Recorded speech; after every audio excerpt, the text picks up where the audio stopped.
warahmatullahi wabarakatuh. Perkenalkan, kami dari kelompok 9 yang beranggotakan Nurul Mustafa NIM 203200219, Solikatul Merati NIM 203200240, dan saya Ribdatul Aziz Santri NIM 203200228. Di sini kami akan membahas mengenai kisah tauladan para nabi dan rasul, materi SKI kelas 5 semester Gasal. Di sini pembahasannya ada keteladanan Nabi Daud alaihissalam, kemudian Nabi Sulaiman alaihissalam, Nabi Ilyas alaihissalam, Nabi Ilyasa alaihissalam, dan Nabi Muhammad SAW. Baik, simak ya. Baik, yang pertama kita akan membahas mengenai kisah keteladanan Nabi Daud alaihissalam. Nabi Daud alaihissalam merupakan putra Yisya. Beliau tinggal di kota Baitlem.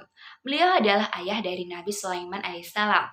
Nabi Daud alaihissalam adalah nabi sekaligus raja bagi Bani Israel.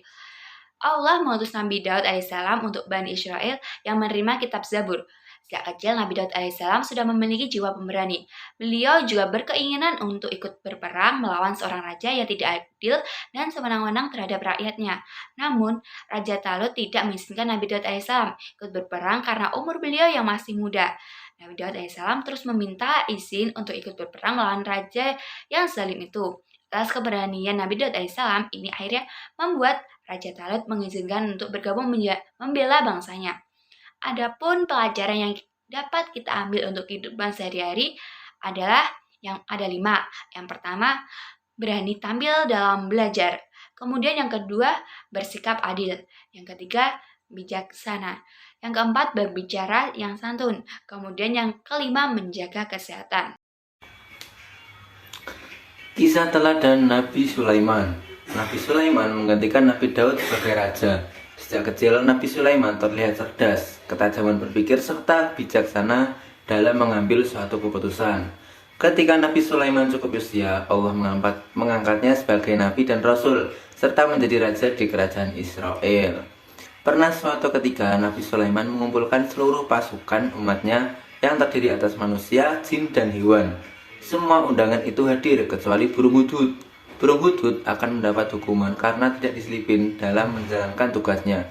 Namun, dalam keterangannya, burung hudhud membawa berita bahwa di negeri Sabak hiduplah seorang ratu yang bernama Ratu Bilqis.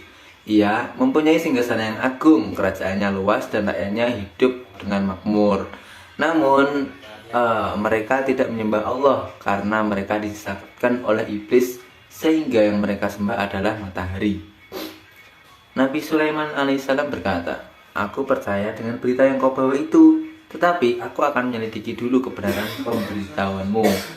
Bawalah suratku untuk Raja Bilqis." Terbanglah burung hudhud ke negeri Sabak dan menyerahkan surat dari Nabi Sulaiman alaihissalam. Setelah membaca surat itu, Ratu Bilqis memanggil seluruh ajudan penasihatnya untuk bermusyawarah. Ratu Bilqis tidak ingin terjadi peperangan yang hanya akan merusak keindahan istana dan merugikan rakyat.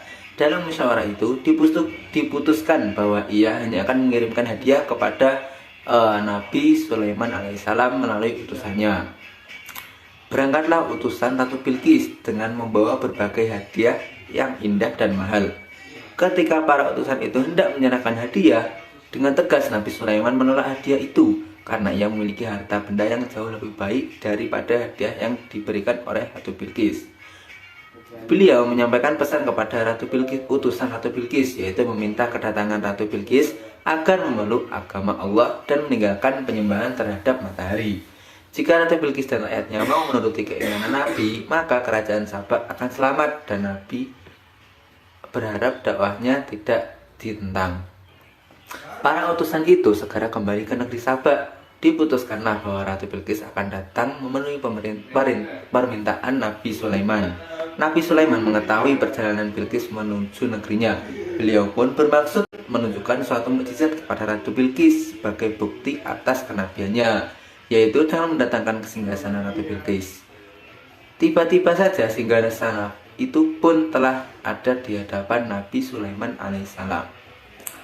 Ketika Ratu Bilqis telah tiba, Nabi Sulaiman bertanya, "Apakah singgasana ini serupa dengan singgasana kerajaanmu?"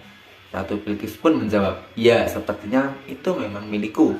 Setelah memeriksanya, Ratu Bilqis membenarkan bahwa singgasana itu adalah miliknya.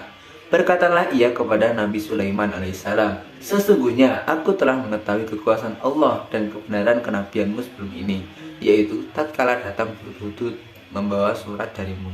Namun, yang menghalang-halangi kami untuk menyatakan keimanan kami adalah karena kami hidup di tengah kaum yang sudah mendalam kekufurannya. Itulah yang membuat kami menyembunyikan keimanan kami sehingga saat ini kami datang menghadapmu." Setelah kejadian itu, Ratu Bilqis memeluk agama Allah yang dibawa oleh Nabi Sulaiman alaihissalam. Kisah Nabi Sulaiman alaihissalam mengingatkan kepada kita bahwa semua harta yang kita miliki adalah amanah dari Allah Subhanahu wa taala. Karena itu, anak muslim harus menjaganya dengan baik sesuai dengan perintah Allah. Allah mengamanatkan bahwa sebagian harta yang kita miliki adalah hak orang lain. Oleh karena itu, sifat dermawan haruslah melekat pada jiwa muslim. Nah, sudahkah kita bersedekah pada hari ini? Tentu sudah, kan? Kemudian yang ketiga, ada kisah tauladan Nabi Ilyas alaihissalam. Nabi Ilyas merupakan keturunan keempat dari Nabi Harun. Nama lengkap Nabi Ilyas adalah Ilyas bin Yasin bin Finhas bin Aizar bin Harun bin Imran bin Qahid bin Aziz bin Lawai bin Yakub bin Ishak bin Ibrahim. Nabi Ilyas juga nabi dan rasul yang diutus Allah untuk mengingatkan kaum Bani Israel yang kufur, yang menyembah berhala. Nabi Ilyas berdakwah agar kaumnya meninggalkan kebiasaan buruk, yaitu menyembah berhala. Mereka menyembah patung yang terbuat dari emas dan diberi nama Baal. Baal dianggap sebagai tempat perlindungan, tempat memohon, dan tempat untuk meminta pertolongan. Sudah 3 tahun tidak ada hujan di Bani Israel. Nabi Ilyas mendapat wahyu dari Allah. "Hai Ilyas, pergilah kepada mereka dan beritahukanlah bahwa tidak lama lagi akan turun hujan di bumi Israel ini." Maka Nabi Ilyas pun mendatangi mereka. Tetapi tetap saja mereka membangkang dengan mengatakan, ini diasi pengacau di Bani Israel. Kemudian Nabi Ilyas menjawab, saya bukan pengacau, justru kalianlah. Mengapa menyembah berhala-berhala Baal? Kalian telah melanggar perintah Allah. Nabi Ilyas pun langsung berdoa kepada Allah, "Ya Allah, ya Rabbku, hentikanlah musibah kekeringan ini." Musibah kekeringan itu pun berhenti. Kemudian turunlah hujan di negeri Bani Israel pada saat itu. Berhari-hari mereka hidup bahagia karena musibah kekeringan itu. Berhari-hari mereka hidup bahagia karena musibah kekeringan itu telah berhenti. Perekonomian pun kembali pulih. Kemudian Nabi Ilyas menunjukkan sikap sabar dalam menghadapi umatnya yang durhaka dan tidak pernah berhenti mengajak mereka pada kebaikan. Jadi, mari kita meneladaninya dengan bersabar menghadapi kesulitan dalam belajar. Kisah ini memberikan pelajaran kita. Yang pertama yaitu kita dilarang bersikap sombong dan keras kepala kepada orang lain. Kemudian yang kedua, perjuangan di jalan Allah akan mendapat kebahagiaan dan keselamatan. Dan yang terakhir yaitu menjadi orang yang soleh, yaitu taat beribadah dan baik kepada sesama manusia. Selanjutnya yaitu kisah tauladan Nabi Ilyasa. Nabi Ilyasa adalah keponakan Nabi Ilyas. Ia pernah bersembunyi bersama Nabi Ilyas di gunung untuk menghindari bala tentara dari Raja Ba'laba. Setelah Nabi Ilyas meninggal dunia, Ilyasa menggantikannya dalam mengurusi kaumnya. Allah Subhanahu wa taala menjadikan sebagai nabi setelah Nabi Ilyas. Nabi Ilyasa melanjutkan misi pamannya sampai akhirnya kaum Nabi Ilyasa kembali taat kepadanya. Pada saat-saat seperti itulah lahirnya Nabi Yunus alaihissalam. Pelajari yang perlu dipetik. Yang pertama, Nabi Ilyasa adalah pelanjut kekuasaan Nabi Ilyas. Yang kedua, Nabi Ilyasa mampu menciptakan kaumnya hidup rukun, tentram, dan makmur karena berbakti dan bertakwa kepada Allah. Yang ketiga yaitu ketaatan kepada Allah dan Rasulnya pasti membawa kebahagiaan hidup di dunia maupun hidup di akhirat kelak. Yang keempat yaitu kedurhakaan kepada Allah Subhanahu wa taala dan Rasulnya adalah penyebab kesengsaraan di dunia maupun di akhirat. Selanjutnya yaitu kisah tauladan Nabi Muhammad SAW.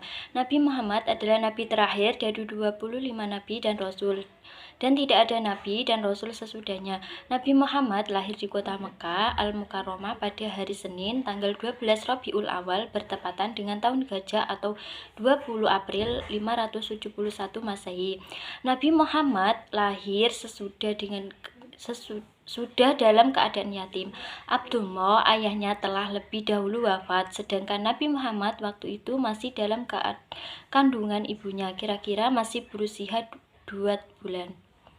Pelajaran yang perlu dipetik, yang pertama, Nabi Muhammad SAW lahir bertepatan pada tahun gajah atau tahun 571 Masehi.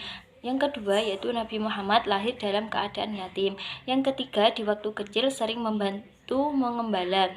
Yang ketiga, pada usia muda rajin bekerja dan tangguh. Yang keempat, Nabi Muhammad terkenal sebagai orang yang jujur dengan gelar Al-Amin. Selanjutnya yaitu Nabi Muhammad pada usia 40 tahun diangkat menjadi Rasul. Dan selanjutnya Nabi Muhammad menerima wahyu Al-Quran di Gua Hiro, dan yang terakhir cinta dan sayang kepada anak yatim. Mungkin cukup sekian presentasi pembelajaran materi SKI Kasima semester Gasal dari kelompok kami. Kurang lebihnya kami mohon maaf. Akhiran, wassalamualaikum warahmatullahi wabarakatuh.